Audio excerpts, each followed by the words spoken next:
Bonjour. En donnant des cours de mathématiques de soutien pour des élèves qui disaient ne pas aimer les maths, je me suis rendu compte qu'aucun d'entre eux n'était stupide, mais qu'ils ont juste fait un blocage à un moment donné de leur scolarité.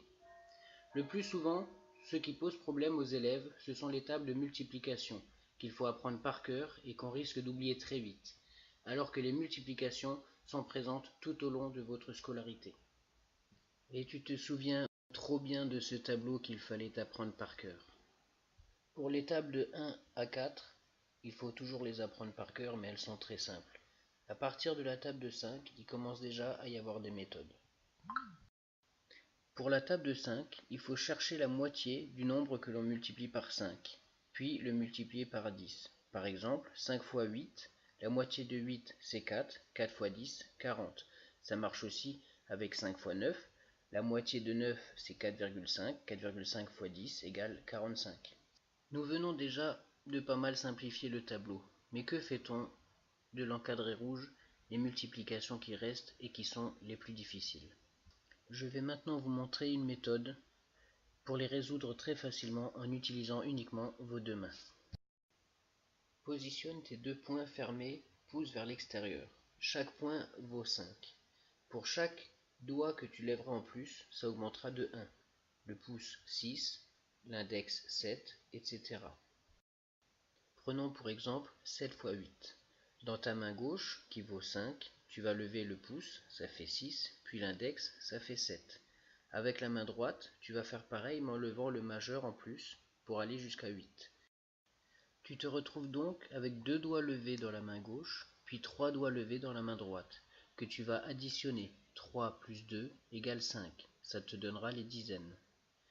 Et tu te retrouves avec 3 doigts baissés sur la main gauche et 2 doigts baissés sur la main droite, que tu vas multiplier. 3 fois 2 égale 6. Ça te donnera les unités.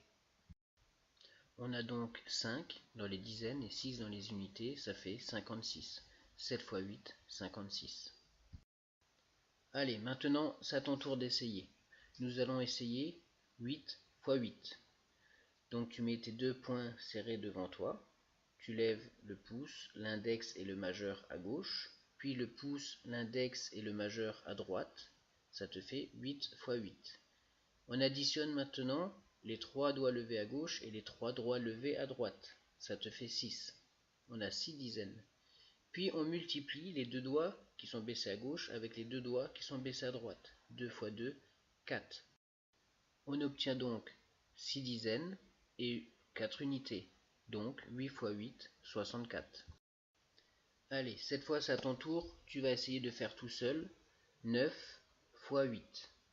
Donc tu lèves les doigts de la main gauche jusqu'au 9 et les doigts de la main droite jusqu'au 8. Tu additionnes tous les doigts levés. Voilà. Maintenant tu multiplies entre eux tous les doigts qui sont baissés. Combien obtiens-tu? On a donc 7 doigts levés, ça fait 7 dizaines. 2 fois 1 pour les doigts baissés, ça fait 2 unités, donc 7 dizaines et 2 unités, 72. Et voilà, c'était très simple. Maintenant, il suffit que tu t'entraînes un petit peu, et avec le temps, tu arriveras très vite à faire cette méthode, et tu n'auras plus à te poser des questions, et à surtout hésiter sur des calculs que tu dois apprendre par cœur, et que tu risques d'oublier. Bon courage, et regarde la vidéo plusieurs fois si tu n'as pas tout compris.